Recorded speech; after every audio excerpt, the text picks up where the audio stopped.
Morning, honey. Morning. So, about the Christmas party, I already invited Mark Allen. The text message arrived at 11:47 p.m. on a Tuesday, glowing like a neon betrayal sign on my wife's iPad. I wasn't snooping. The damn thing was synced to her phone, sitting right there on our kitchen counter while I grabbed a late-night beer. Can't wait to see you at the Christmas party, baby. Hotel room is booked. M. Before we dive deeper into this story, I have one small request. Please subscribe, drop a like, comment, and hit that hype button to boost this channel so more people can discover these incredible Reddit stories. I stared at those words for exactly 37 seconds, feeling something cold and sharp settle in my chest. Not heartbreak. That would come later. This was pure, crystalline rage wrapped in a bow of dark satisfaction. Because Mark Allen, my wife Lily's old friend from college, had just handed me the perfect Christmas gift: ammunition. My name is Tom Carter, and I'm a senior executive at TechFlow Solutions, a mid-sized software company in suburban Boston. 36 years old, decent-looking if you like the slightly rumpled intellectual type, and apparently stupid enough to trust my wife of 8 years. Until tonight. I took a long pull of my beer and smiled. Not a nice smile, the kind that would make small children cry and grown men check their wallets. Because Mark Allen had no idea what he'd just started, and Lily was about to learn that her husband wasn't quite the pushover she thought he was. See, here's what most people don't know about me. Before I became a respectable corporate executive, I spent 5 years as a freelance security consultant. Translation: I was a white-hat hacker who specialized in exposing corporate fraud and personal indiscretions. I knew how to dig up dirt, how to connect dots, and most importantly, how to make people's lives very, very complicated. I screenshot the message and deleted it from her notifications. Then I poured myself another beer and started planning. The next morning, Lily bounced into the kitchen wearing her favorite red dress, the one that made her look like a young Scarlett Johansson, all curves and calculated innocence. She'd always been beautiful, with that effortless blonde perfection that turned heads at corporate events. But this morning, watching her butter her toast with theatrical precision, all I could see was the lie. "Morning, honey," she chirped, not quite meeting my eyes. "Sleep well?" "Like a baby," I replied, sipping my coffee. "So, about the Christmas party next week. Should be fun." Her hand paused for just a fraction of a second. "Oh, yes, I'm really looking forward to it." "Great. I was thinking we should invite some extra people, make it more social." I kept my voice casual, scrolling through my phone. "Maybe some of your old college friends?" Now she looked up, and I caught something flicker across her face. Guilt? Excitement? Hard to tell. "That's sweet, Tom, but I already invited Mark Allen. You remember Mark, right? We've stayed in touch over the years." Mark Allen. I pretended to think. Tall guy? Works in marketing at Brennan and Associates? That's him. Too enthusiastic. Way too enthusiastic. He's going through a rough patch with Sarah, his wife. I thought it might be nice to include him. Absolutely, I nodded sagely. In fact, why don't we invite Sarah too? I'd love to meet her. Lily's coffee mug hit the counter a little too hard. "Oh, I don't think that's necessary. She's not really the party type." "Nonsense. The more the merrier." I stood up and kissed her cheek, tasting the lie on her skin. "I'll reach out to her today." "What's her last name again?" "Tom, really, I don't think—" "Allen, right? Sarah Allen? I'm sure I can find her on LinkedIn." Lily's smile looked like it was held up with fishing wire. "You're so thoughtful, honey." "I try." That afternoon I sat in my corner office on the 15th floor, staring out at the gray December sky, while my assistant Paula knocked on the door. Paula was 53, had worked for the company longer than anyone could remember, and knew every piece of gossip within a 50-mile radius. "Come in, Paula." She bustled in with her usual armload of files and her trademark knowing smile. "Busy day, Mr. Carter?" Getting busier. Quick question. Do you know anything about Mark Allen over at Brennan and Associates? Paula's eyes lit up like Christmas morning. Oh, honey, do I ever. That man's been making the rounds for years. Why do you ask? He's coming to our Christmas party. Lily invited him. The temperature in the room dropped about 10 degrees. Paula set down her files and gave me the look, the one that said she knew exactly what was going on and was ready to help me burn everything to the ground. Is that so? She said carefully. It is, and I'm thinking about inviting his wife Sarah. You know, to be inclusive. How thoughtful of you. Paula's smile could have cut glass. Would you like me to do some research on the Allen family? For conversation purposes, of course. Of course. Just want to be a good host. After Paula left, I pulled up LinkedIn and found Sarah Allen's profile. Marketing director at a nonprofit, graduated from Northeastern, looked like the kind of woman who didn't suffer fools gladly. Her profile picture showed intelligent green eyes and a no-nonsense smile. I crafted a message carefully. Hi, Sarah. I'm Tom Carter, Lily's husband. We're having a Christmas party next Friday, and I understand Mark is coming. I'd love to extend an invitation to you as well. Would be great to finally meet you. Her response came back within an hour. Hello, Tom. How interesting. I'd love to attend. Thank you for thinking of me. Something in that response made me smile. Sarah Allen was going to be an excellent ally. The rest of the week passed in a blur of preparation. I reached out to Greg Morrison, our IT director and my closest friend at the company, for some technical assistance. Let me get this straight, Greg said, leaning back in his desk chair. You want me to set up some kind of technical malfunction at the party? Nothing illegal, just some minor connectivity issues. Maybe the presentation system acts up at an opportune moment. Greg was 42, had been married to the same woman for 15 years, and had zero tolerance for cheaters. Consider it done. Anything else? Can you access the building's security camera system? Tom. Nothing invasive. I just want to make sure we capture all the memorable moments from the party. He studied my face for a long moment, then nodded. You got it, brother. By Thursday, Paula had delivered a comprehensive dossier on Mark Allen that would have made the CIA proud. 3 previous affairs, 2 angry ex-girlfriends, 1 very expensive divorce settlement from his first marriage, and a pattern of targeting married women at corporate events. The man's a walking red flag, Paula concluded, sliding the folder across my desk. And honey, I hate to say it, but this isn't his first rodeo with a married colleague. What do you mean? Remember Jennifer Walsh from the Peterson account last year? And before that, Amanda Chen from the Morrison Project?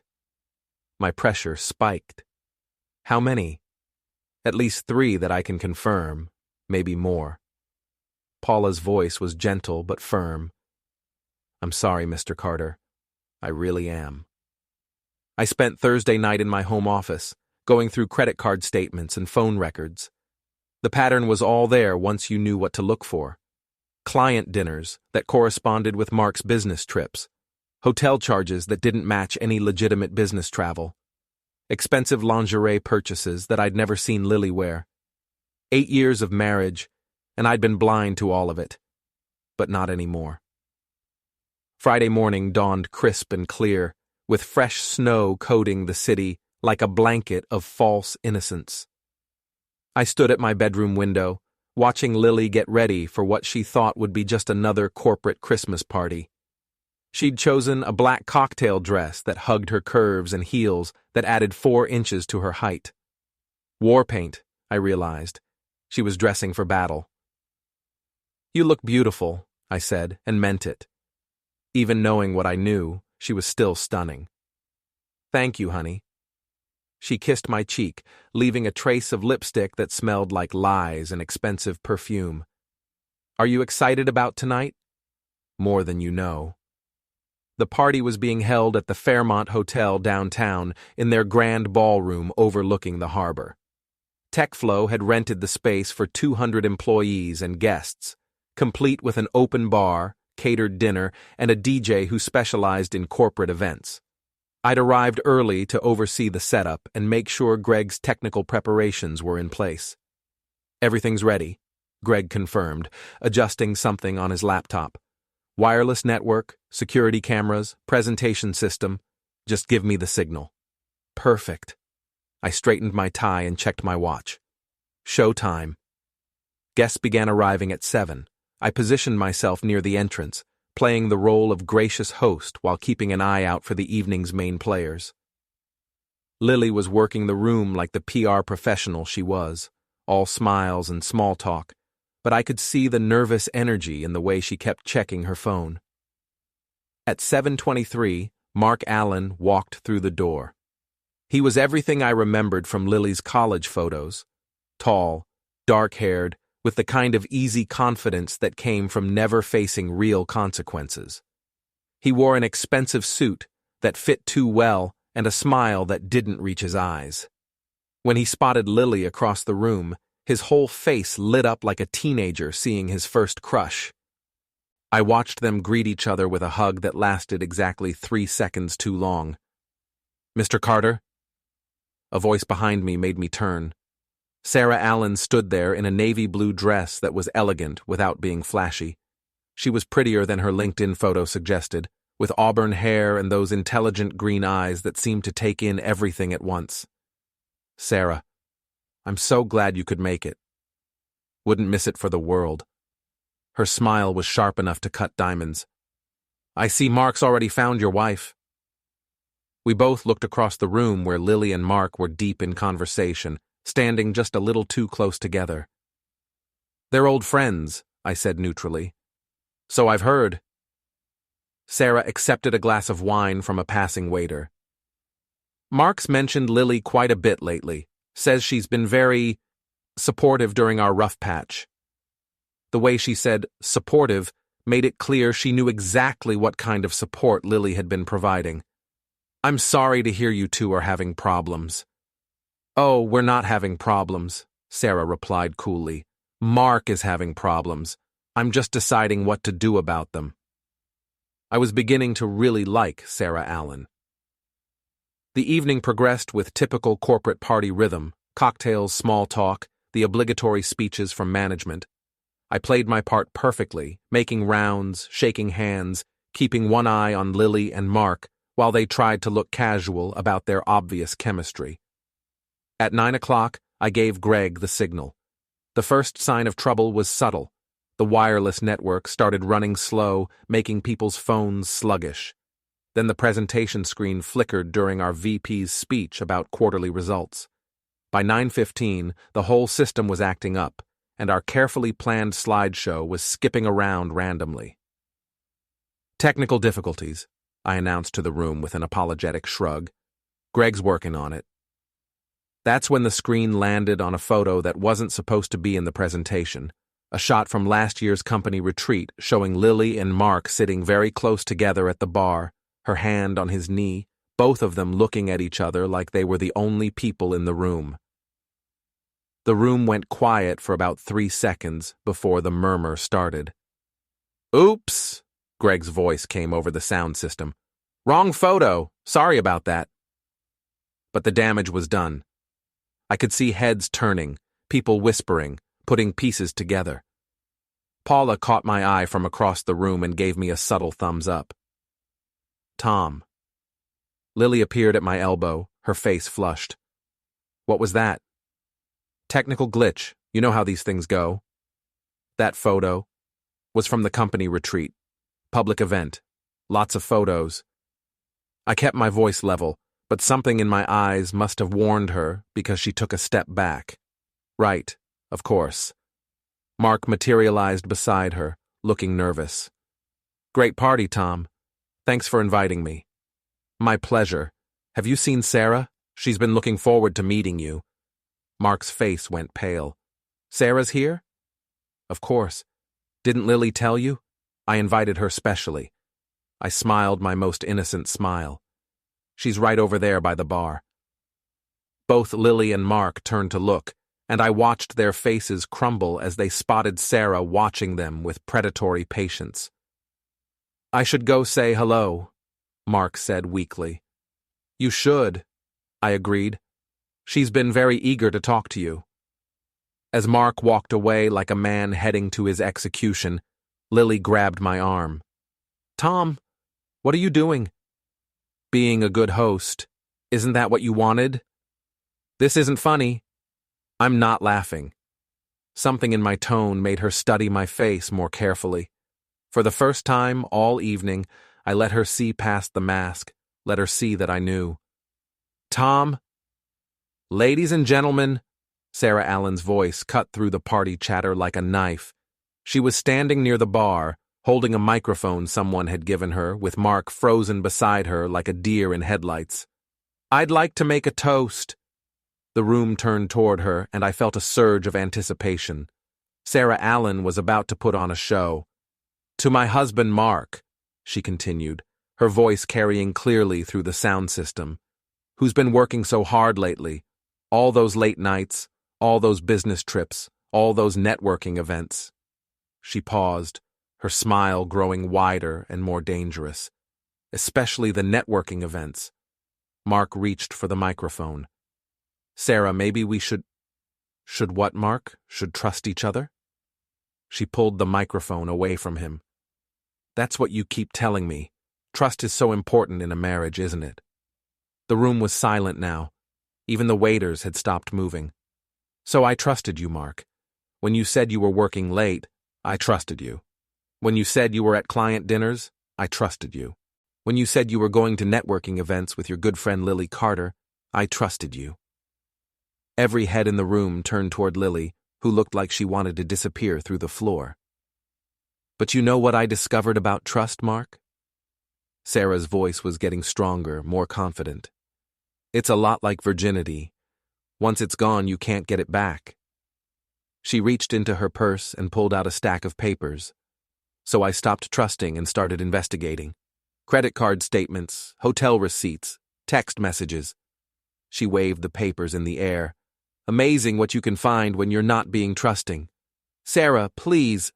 Mark was practically begging now. Please what? Please don't tell everyone that you've been screwing Tom's wife for the past 6 months. Please don't mention the hotel room you booked for tonight. Please don't read some of these text messages out loud. The silence was so complete, I could hear the snow hitting the windows. You know what, Mark? You're right. I won't read the text messages. They're too graphic for polite company. Sarah's smile was absolutely radiant. But I will say this. Lily, honey, you might want to get tested. Mark's had a very busy year. That's when Lily finally found her voice. You crazy jerk. You don't know what you're talking about. Don't I? Sarah pulled out her phone. Should I play the voicemail you left Mark yesterday? The one where you called me a frigid cow and said you couldn't wait to show him what a real woman feels like? Lily's face went from red to white in about 2 seconds. I thought not.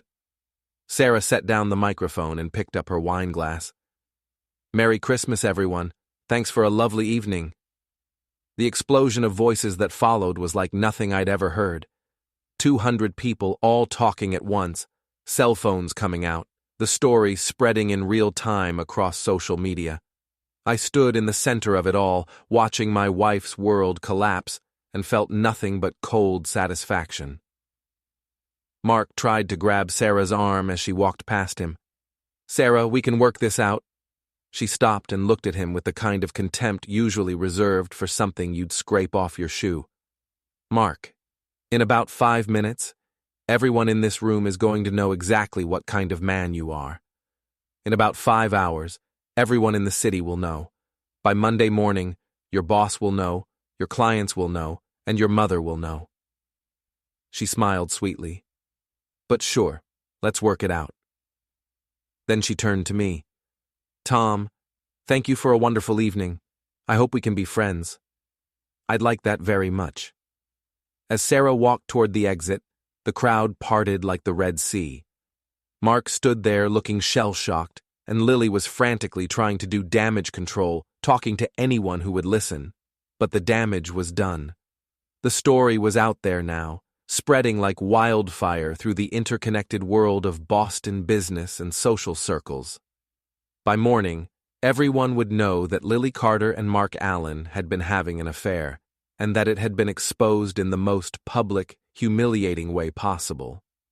I pulled out my phone and sent a quick text to Paula. Phase 1 complete. Her response came back immediately. Phase 2 ready when you are. I looked around the room at the chaos Sarah and I had unleashed, at my wife's desperate attempts to salvage her reputation, at Mark's complete social destruction, and smiled. The night was still young, and I was just getting started. The aftermath of Sarah's bombshell hit like a tsunami. Within minutes, the elegant Christmas party had devolved into chaos. Groups of people clustered around the bar and buffet tables, phones out, furiously texting and posting. I watched Lily try to work the room, attempting damage control with her usual PR skills, but it was like trying to stop a flood with a paper towel. Mark had disappeared, probably to the men's room to throw up or call his lawyer, maybe both. I found myself standing near the windows overlooking Boston Harbor, nursing a scotch and watching the snow fall while my marriage imploded behind me. It should have felt worse. 8 years of shared history, of building a life together, of believing in something that turned out to be a carefully constructed lie. But all I felt was a cold, clean anger and the satisfaction of a plan well executed. Tom. Lily appeared beside me, her face pale but determined. We need to talk. Do we? This is all a misunderstanding. Sarah's obviously having some kind of breakdown. Is she? I turned to face her fully for the first time all evening, because from where I'm standing, she seemed pretty lucid, organized even. All those receipts and text messages looked very official. Lily's composure cracked slightly. You can't believe her over me. I'm your wife. Yes, you are, which makes this whole situation particularly interesting. I took a sip of my scotch. Tell me, Lily, when exactly did you start sleeping with Mark Allen? The word hit her like a physical blow. In 8 years of marriage, I'd never spoken to her that crudely, never let my anger show so nakedly. Tom, was it before or after you told me you wanted to work on our trust issues? Because I remember that conversation. You said I was too controlling, too suspicious. Said I needed to learn to trust you more. It's not what you think.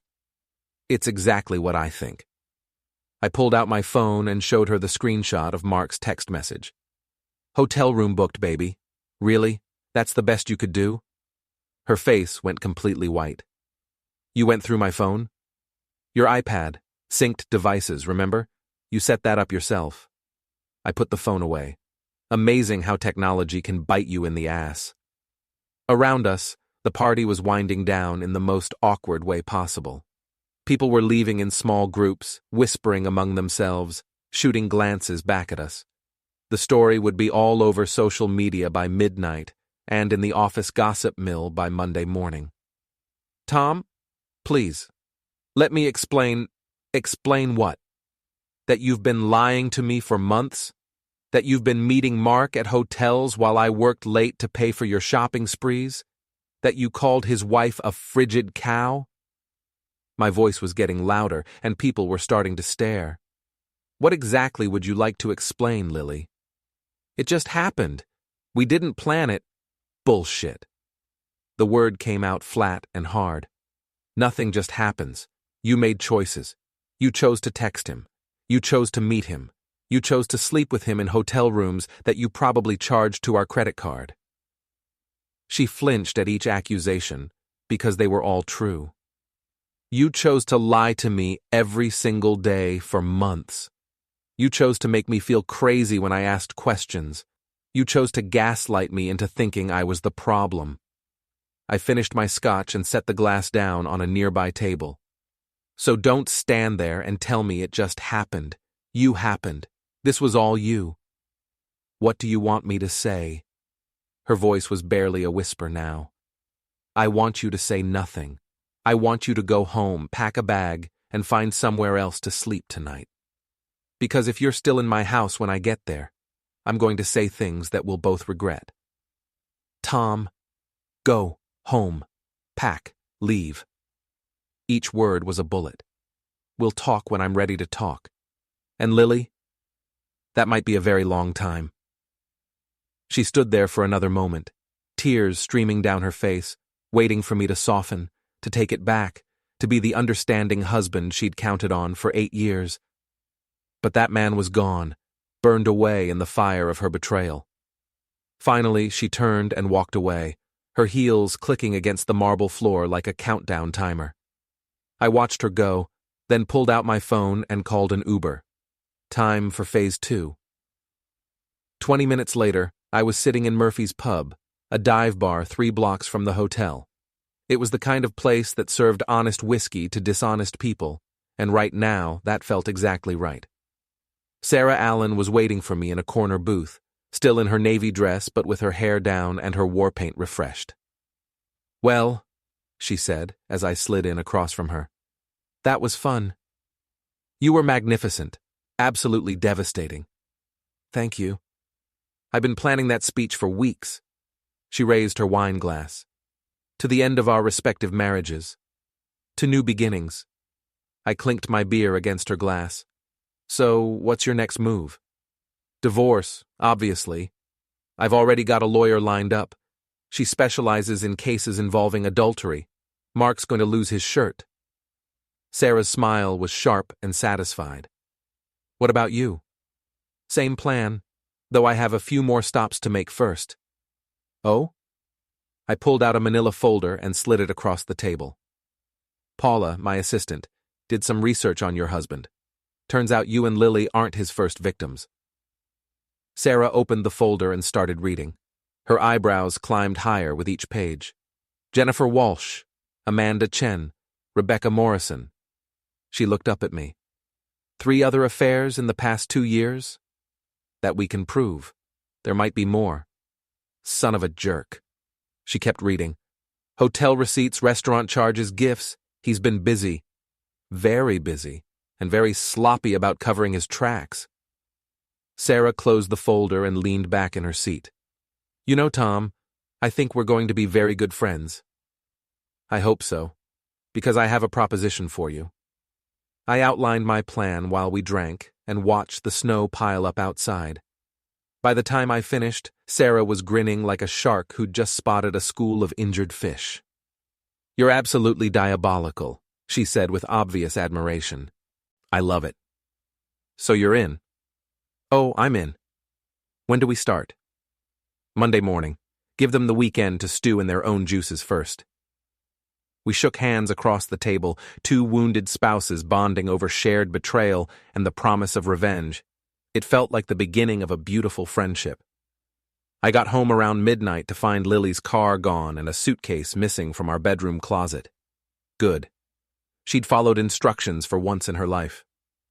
I poured myself another drink and sat in my home office, going through the evidence Paula had compiled while I planned the next phase of my campaign.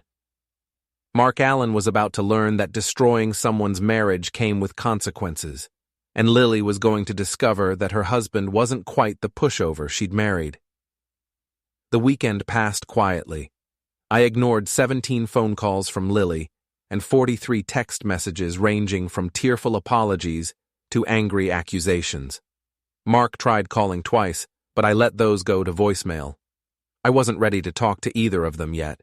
Instead, I spent Saturday morning at the office, officially working on year-end reports, but actually setting up the final pieces of my revenge. Greg helped me access the company's HR database and email system. Nothing illegal, just using my legitimate administrative access for slightly creative purposes. "You sure about this?" Greg asked as we worked. "Absolutely. They made their choices. Now they get to live with the consequences."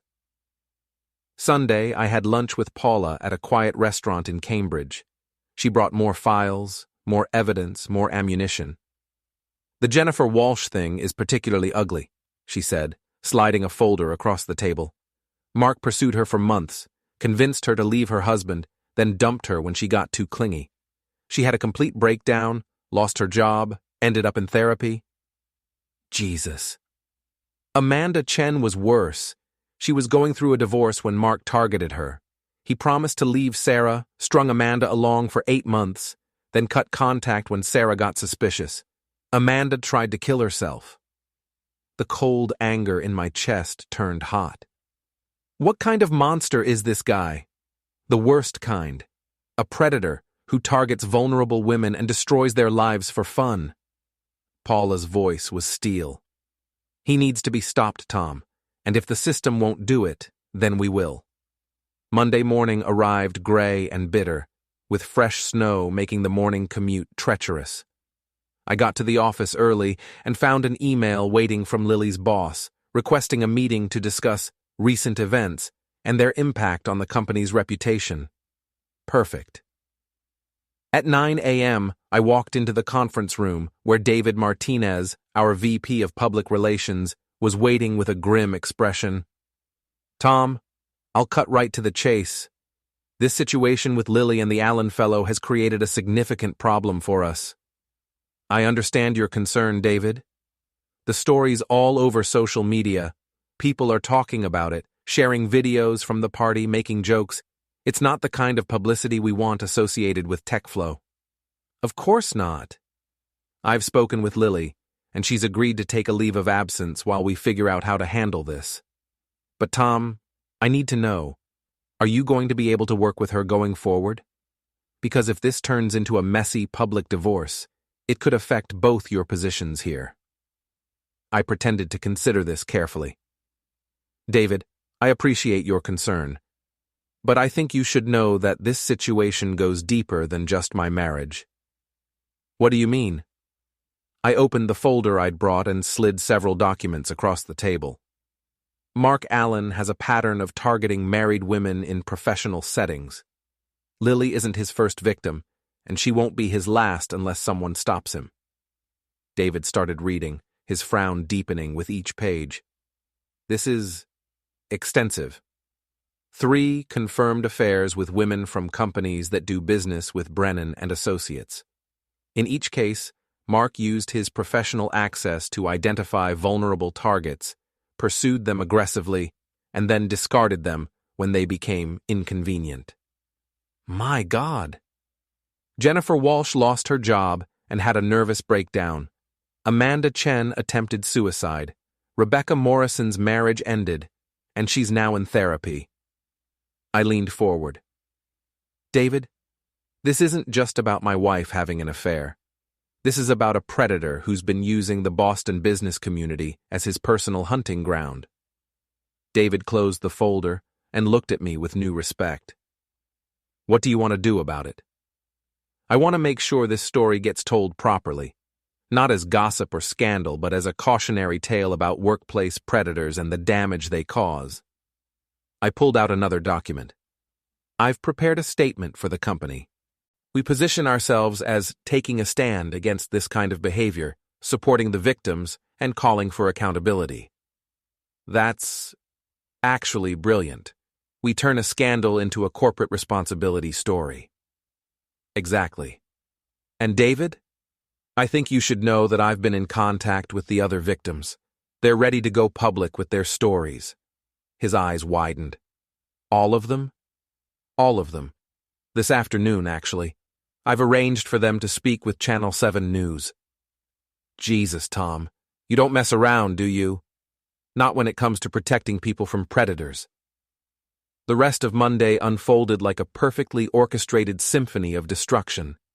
At 2 p.m., Jennifer Walsh, Amanda Chen, and Rebecca Morrison held a press conference outside Brennan and Associates, telling their stories to a room full of reporters while Sarah Allen stood beside them in solidarity. By 4 p.m., the story had shifted from corporate Christmas party scandal to serial workplace predator exposed by victims. Mark Allen's name was trending on Twitter, and not in a good way. At 5 p.m., Brennan and Associates issued a statement announcing that Mark Allen had been terminated effective immediately, and that they were cooperating fully with authorities in their investigation of his conduct. At 6 p.m., I got a phone call from Lily. Tom, what have you done? I've told the truth, something you might want to try sometime. You've destroyed him.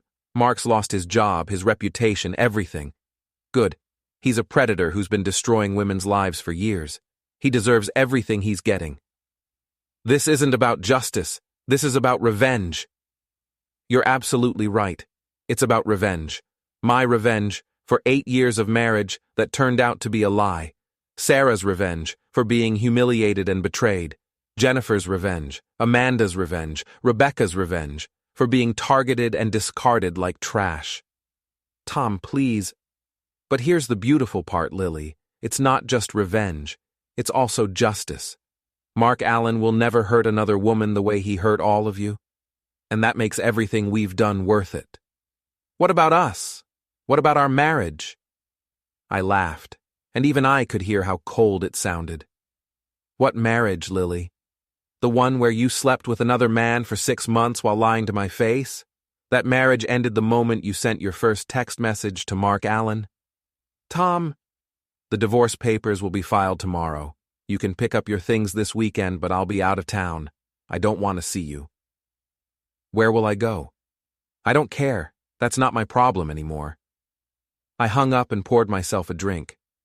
Outside my office window, the city sparkled in the winter darkness, beautiful and cold and full of possibilities. My phone buzzed with a text from Sarah. Drinks to celebrate, I'm buying. I smiled and typed back, on my way. 3 weeks later, I was sitting in my lawyer's office, signing the final divorce papers.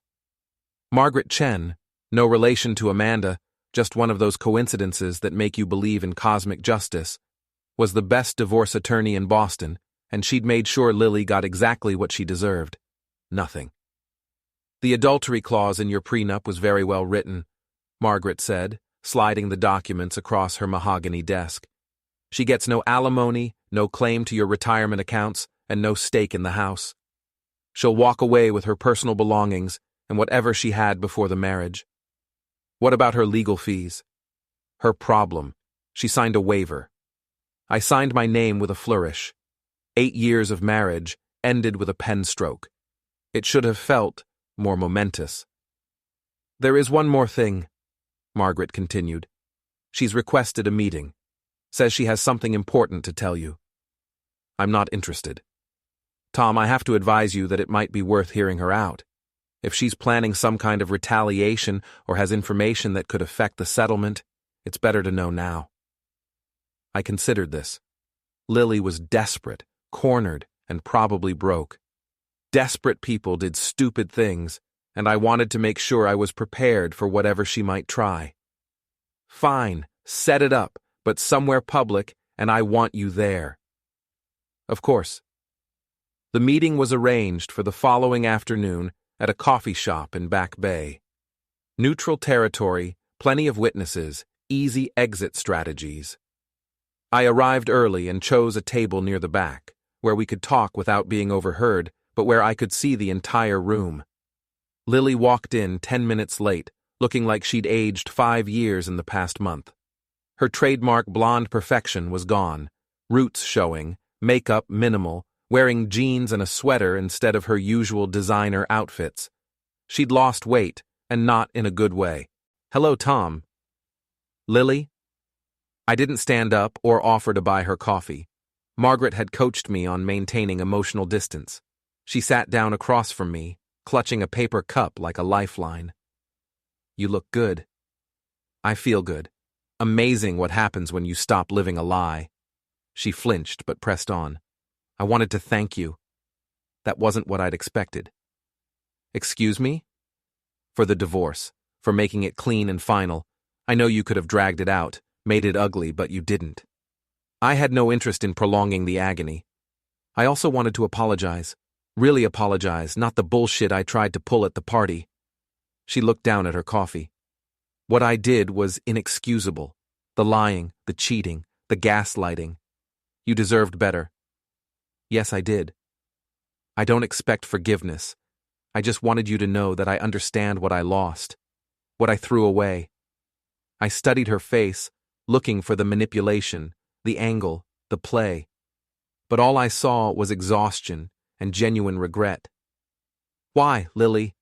That's the one thing I've never understood. Why him? Why risk everything for Mark Allen? She was quiet for a long moment, staring into her coffee like it held answers. Because he made me feel special, important, like I was the most fascinating woman in the world. She looked up at me with tears in her eyes. When was the last time you looked at me like that, Tom? When was the last time you made me feel like I was the center of your universe? The accusation hit harder than I'd expected. So this is my fault? No. God, no. I'm not saying that. She wiped her eyes.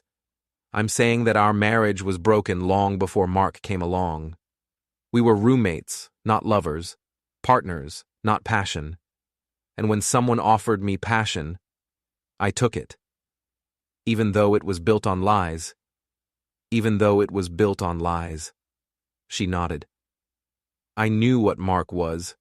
Paula's research wasn't exactly secret. Half the city knew about his other affairs. But I didn't care because he made me feel alive again. And now? Now I'm alone, unemployed, and living in my sister's guest room while she lectures me about moral choices. Lily's laugh was bitter.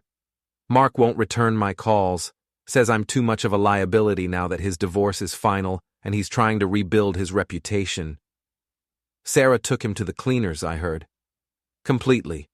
She got the house, the cars, half his retirement and alimony for 10 years, plus she's writing a book about the whole experience. Lily shook her head. That woman is terrifying. That woman is a survivor. Something you might want to learn from. We sat in silence for a few minutes. Two people who'd once loved each other, trying to figure out how it had all gone so wrong. What will you do now? I asked finally. I don't know. I can't get a job in PR anywhere in New England. Your little press conference made sure of that. I'm thinking about moving to California, starting over. That might be for the best. What about you? Are you happy? I considered the question seriously. Was I happy? The revenge had been satisfying, the justice had felt righteous, but was I actually happy? I'm content, I said finally. I'm free. I'm not looking over my shoulder wondering what you're hiding from me. I'm not second-guessing my own instincts because you've convinced me I'm paranoid. I sleep well at night. That's not the same as happy. Maybe not. But it's a start. Lily finished her coffee and stood up. I should go. My sister's making dinner, and I promised I'd help. Lily. She turned back.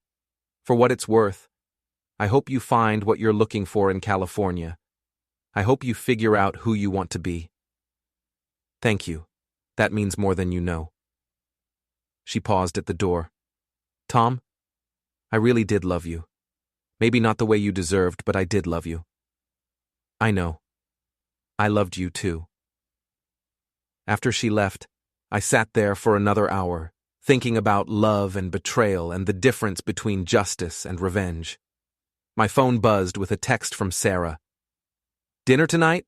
I'm making lasagna. I smiled and typed back, I'll bring wine. Sarah Allen had become my closest friend over the past month. We'd bonded over shared betrayal and mutual revenge, but it had grown into something deeper. She was smart, funny, resilient, and absolutely ruthless when crossed. We understood each other in a way that didn't require explanation. Her house, formerly Mark's house, was a beautiful colonial in Newton, all hardwood floors and crown molding and the kind of lived-in elegance that money couldn't buy. She'd redecorated after the divorce, removing all traces of Mark and making it entirely her own. How did it go? She asked, handing me a glass of wine as I walked into her kitchen. Better than expected, she apologized. Actually apologized, not the fake bullshit she tried before. Huh, character growth. Who would have thought? She's moving to California. Smart, fresh start, new identity, chance to reinvent herself. Sarah stirred something that smelled amazing. What about Mark? What about him? Have you seen the latest? She handed me her iPad, open to a news article from that morning. The headline read, Former marketing executive arrested in harassment case. I read quickly.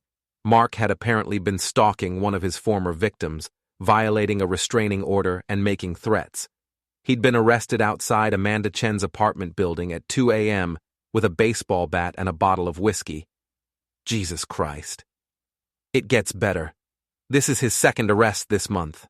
Last week he got picked up for drunk and disorderly outside Jennifer Walsh's office building. He's completely lost it. Completely. His lawyer says he's having a breakdown, but the prosecutor isn't buying it. With his history, they're treating this as a pattern of escalating behavior. I handed back the iPad. Good. Maybe now he'll get the help he needs. In prison. You know what the best part is? Sarah's smile was absolutely wicked. I get to testify at his trial. As a character witness for the prosecution. We ate dinner and talked about everything except our ex-spouses. Sarah was working on her book, part memoir, part exposé, part self-help guide for other women dealing with unfaithful husbands. Her publisher was excited about the commercial potential. I'm thinking about starting a consulting business, she said over dessert. Help other women investigate cheating husbands, gather evidence for divorce proceedings, that sort of thing. You'd be good at that. I'd be great at that. I have a natural talent for revenge, and apparently there's a market for it. After dinner, we sat in her living room with Brandy and watched the snow fall outside. It was peaceful, comfortable, the kind of easy intimacy that came from truly understanding someone. Tom? Sarah's voice was soft in the lamplight. Yeah? Are you happy? It was the same question Lily had asked, but coming from Sarah it felt different, more important. Getting there, I said honestly. What about you? Getting there. She curled up next to me on the couch. I never thanked you properly. For what? For giving me the chance to destroy Mark publicly, for helping me turn the worst day of my marriage into the best day of my divorce. It was my pleasure, literally. She laughed and kissed my cheek. You're a good man, Tom Carter. Ruthless when necessary, but good. You're not so bad yourself, Sarah Allen. We sat there in comfortable silence, two wounded people healing together, watching the snow cover the city in fresh white possibilities. 6 months later, I was standing in the same hotel ballroom where it all began, but this time for Sarah's book launch party. Trust Fall, A Survivor's Guide to Betrayal and Revenge, had been a surprise bestseller, and her publisher had spared no expense for the celebration. The room was packed with reporters, bloggers, divorce attorneys, and women who'd found inspiration in Sarah's story. She stood at the podium in a red dress that made her look like a conquering queen, reading from her book with confidence and wit. Trust, she read, is not something you give. It's something you earn. And once it's broken, it can never be fully repaired. But that doesn't mean you can't build something better from the pieces. I watched from the back of the room, proud of how far she'd come, how she'd turned her pain into purpose and her anger into action. Her consulting business was thriving, her book was climbing the bestseller lists, and Mark Allen was serving 18 months in county jail for harassment and stalking. As for Lily, I'd heard she was doing well in San Diego, working for a small nonprofit and dating a marine biologist. I hoped she was happy. I hoped she'd learned something from our disaster of a marriage. After the reading, Sarah found me by the bar. So, she said, accepting a glass of champagne, what do you think? I think you're magnificent. I think you've turned revenge into an art form. The best revenge is living well, right? The best revenge is living better than the people who wronged you. And Sarah Allen, you are definitely living better. She laughed and clinked her glass against mine. To trust falls. To trust falls. We drank, and I looked around the room full of people celebrating Sarah's triumph over betrayal and thought about the strange journey that had brought us here. A year ago, we'd been strangers married to people who didn't deserve us. Tonight, we were partners in crime and maybe something more. Tom? Sarah's voice was soft, almost shy. Yeah? Want to get out of here? I have champagne at home and I promise not to give any speeches. I smiled and offered her my arm. Lead the way.